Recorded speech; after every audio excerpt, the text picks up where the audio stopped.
భారీ పేలుడు సంభవించింది. ఇస్లామాబాద్ హైకోర్టు సమీపంలో కారు పేలింది. 5గురు మృతి చెందారు. మరొక 30 మందికి గాయాలయ్యాయి. కోర్టు కాంప్లెక్స్ పార్కింగ్లో ఉన్న కారులో పేలుడు సంభవించింది. గాయపడ్డ వారిలో లాయర్లు, సామాన్య పౌరులు ఉన్నారు.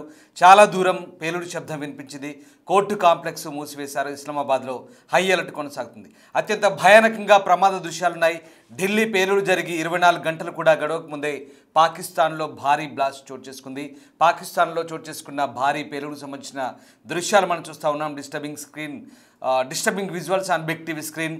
పాకిస్తాన్లోని ఇస్లామాబాద్ హైకోర్టు సమీపంలో చోటు చేసుకున్న భారీ పేలుడు సంబంధించిన దృశ్యాలు చూస్తున్నాం. ఇస్లామాబాద్ జిల్లా కోర్టు వెలుపల కారు పేలి 5గురు మృతి చెందారు. వాహనం లోపల గ్యాస్ సిలిండర్ పేలుండొచ్చని స్థానిక మీడియా నివేదికలు చెప్తున్నాయి. అయితే పోలీసులు దానిపై ఇప్పటివరకు ఎలాంటి వ్యాఖ్యలు చేయలేదు. ఇస్లామాబాద్లోని స్థానిక కోర్టు వెలుపల మంగళవారం మధ్యాహ్నం జరిగిన పేలుడులో కనీసం 5గురు మరణించగా 13 మంది గాయపడ్డారు. పేలుడుకు గల కారణాలు వెంటనే తెలియరాలేదు. వాహనం లోపల గ్యాస్ సిలిండర్ పేలుండొచ్చని స్థానిక మీడియా నివేదికలు అయితే చెప్తున్నాయి. అయితే పేలుడు జరిగిన కోర్టు ప్రాంగణం సాధారణంగా విచారణలకు హాజరయ్యేందుకు వచ్చే సందర్శకులతో సందడిగా ఉంటుందని తెలుస్తోంది. ఇక మరోవైపు ఆఫ్ఘన్కు సరిహద్దు సమీపంలోని ఖైబర్ పఖ్తుంఖ్వాలో వానా నగరంలోని ఆర్మీ ఆధ్వర్యంలోని కళాశాలలోని క్యాడెట్లను బందీలుగా తీసుకెళ్లేందుకు ఉగ్రవాదులు చేసిన ప్రయత్నాన్ని పాకిస్తాన్ దళాలు విఫలం చేసిన తర్వాత ఒకరోజు తర్వాత ఇస్లామాబాద్లో ఈ పేలుడు సంభవించింది. ఒక ఆత్మాహుతి కారు బాంబర్, మరొక 5గురు పాకిస్తానీ తాలిబాన్ ఉగ్రవాదులు రాత్రిపూట ఈ సదుపాయాన్ని లక్ష్యంగా చేసుకొని దాడి చేశారు. ఇక మరోవైపు ఈ క్యాడెట్ల విడిపించేందుకు బందీలుగా తీసుకుపోయిన క్యాడెట్లను విడిపించేందుకు పాకిస్తాన్ దళాలు ఉగ్రవాదులతో ఫైట్ చేసినట్టే. తర్వాత ఇది జరగడం, అక్కడ ఈ పేలుడుకు కారణం ఎవరనే దానిపై ప్రస్తుతం లోతుగా దర్యాప్తు జరుగుతోంది. మరోవైపు పాకిస్తాన్లో కారు బాంబు పేలుడు చోటు చేసుకోవడంతో 5గురు మృతి చెందిన ఘటన ఒకసారిగా కలకలం రేపింది. దానికి సంబంధించిన దృశ్యాలు చూస్తున్నాం. కోర్టు ఆవరణలో ఈ పేలుడు సంభవించింది. అయితే ఈ పేలుడుకు కారణం ఎవరు, పేలుడు ఎలా సంభవించింది అనే దానిపై ప్రస్తుతం దర్యాప్తు కొనసాగుతున్నట్టుగా తెలుస్తుంది. ఒకసారి అక్కడ పేలుడు దృశ్యాలు చూద్దాం.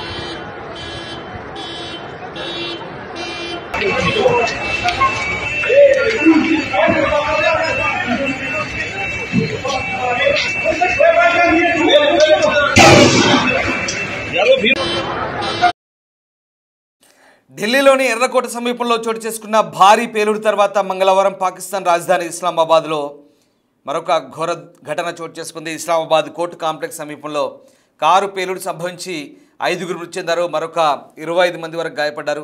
మధ్యాహ్నం 12:30కు ఈ విస్ఫోటనం జరిగినట్టు తెలుస్తోంది. ఆ సమయానికి కోర్టు కాంప్లెక్స్ పరిసరాలు రద్దీగా ఉండడంతో అక్కడున్న న్యాయవాదులు, ప్రజల్లో తీవ్ర భయాందోళన నెలకొన్నాయి. స్థానిక పోలీసులు, రక్షణ సిబ్బంది ఘటనా స్థలాన్ని చేరుకొని గాయపడ్డ వారిని ఆసుపత్రి తరలించారు. ఘటనకు సంబంధించిన దర్యాప్తు ప్రారంభమైందని అధికారులు చెప్తున్నారు. ఇక నిన్న ఢిల్లీలో జరిగిన పేలుడు సంబంధించి ఇప్పటికే పాకిస్తాన్ ఉగ్రమూలాలన్నట్టుగా కొన్ని ఆధారాలు దొరుకుతున్నాయి. ఢిల్లీలో జరిగిన పేలుడు దరిమిలా భారత్ నుంచి ప్రతీకార దాడులుంటాయనే అనుమానం, భయంతో పాకిస్తాన్ వణికిపోతుంది. ఈ నేపథ్యంలోనే పాకిస్తాన్ వైమానిక దళం రాజస్థాన్ సరిహద్దుల్లో వైమానిక దళ గస్తీని ప్రారంభించినట్టుగా కొన్ని వార్తా కథనాలు కూడా వస్తున్నాయి. పాకిస్తాన్లోని త్రివిధ దళాధిపతులు అత్యవసర సమావేశం నిర్వహించినట్టుగా కూడా తెలుస్తుంది. ప్రధాని షబాజ్ షరీఫ్ కూడా సోమవారం రాత్రి పొద్దుపోయే వరకు ఇక అధికారులతో సమావేశం నిర్వహించినట్టుగా తెలుస్తోంది. ఎర్రకోట వెలుపల జరిగిన కారు బాంబు పేలుడు తర్వాత పాకిస్తాన్ పూర్తిగా అప్రమత్తమైంది.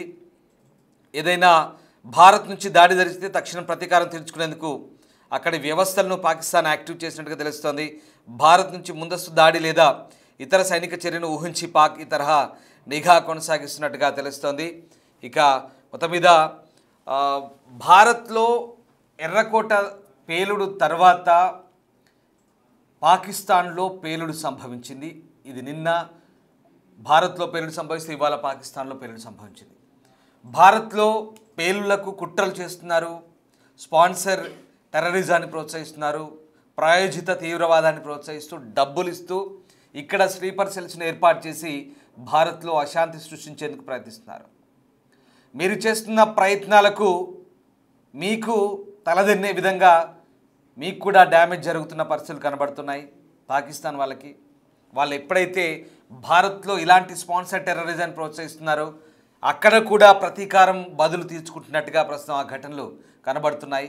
కానీ ఆ ప్రతీకారం, ఆ బదులు ఎవరు తీర్చుకుంటున్నారనేది మాత్రం ఇప్పుడు అదొక ప్రశ్నార్థకంగా మారుతుంది. బహుశా ఈ పేలులు చూస్తే ఇది అలాంటివేనా అనే సందేహం కలగక మానదు. మనం దీన్ని క్లెయిమ్ చేయలేం, కానీ ఇవి అలాంటివేనా అనే సందేహం కలగక మానదు. ఎందుకంటే పాకిస్తాన్ కనుక ఖచ్చితంగా అలాంటి చర్యలకు పూనుకుంటే ఇక పాకిస్తాన్కు బుద్ధి చెప్పే పనిలో అలాంటి ప్రతీకార దాడులు తప్పవనే సంకేతాలా అన్నట్టుగా అనిపిస్తోంది బహుశా ఈ పేలుళ్ళు చూస్తే కనుక. ప్రస్తుతం పాకిస్తాన్లోని ఇస్లామాబాద్ కోర్టు దగ్గర జరిగిన పేలుళ్ళలో 5గురు చనిపోయారు, మరొక 25 మంది పైగా గాయపడ్డట్టుగా తెలుస్తుంది. కోర్టు కాంప్లెక్స్ పార్కింగ్లో ఉన్న కారులో ఈ పేలుడు సంభవించినట్టుగా చెప్తున్నారు. సో మొత్తం మీద పాకిస్తాన్లో జరిగిన పేలుళ్ళలో దాదాపు 5 మందికి పైగా చనిపోయారు, మృతుల సంఖ్య పెరిగే అవకాశం కనిపిస్తుంది.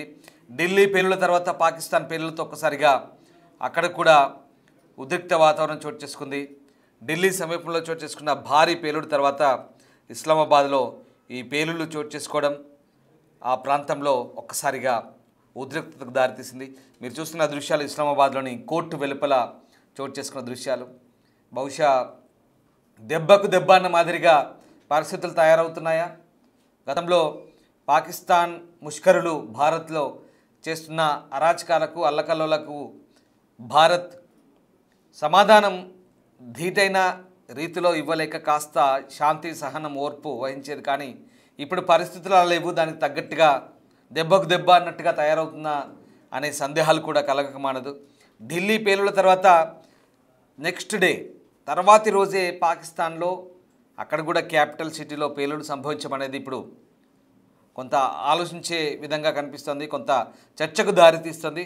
మొత్తం మీద పాకిస్తాన్లో కూడా ఈ పేలులతో అక్కడి పౌరులు 5గురు మరణించారు, 10ల సంఖ్యలో గాయపడ్డారు. ప్రస్తుతం అక్కడ కూడా పేలుల కారణం ఎవరనే అంశంపై దర్యాప్తు జరుగుతుంది. అయితే అక్కడ పాకిస్తాన్ తెహ్రీకి తాలిబాన్ పాకిస్తాన్, అలాగే ఇంకా ఇతర తీవ్రవాద సంస్థలతో అక్కడ వాళ్ళు కూడా పోరాటాలు చేస్తున్నారు. అక్కడ తీవ్రవాద సంస్థలు కూడా వాళ్ళని టార్గెట్ చేస్తున్నాయి. బహుశా మొన్న కిడ్నాప్ గురయ్యారు, బందీలుగా కొంతమంది పాకిస్తానీ పౌరులు లేదా విద్యార్థులు బందీలుగా గురయ్యారు. సో ఆ క్రమంలోనే ఈ సంఘటన జరిగిందా, మరి ఏం జరిగింది అనేది ఇంకా తెలియాల్సింది.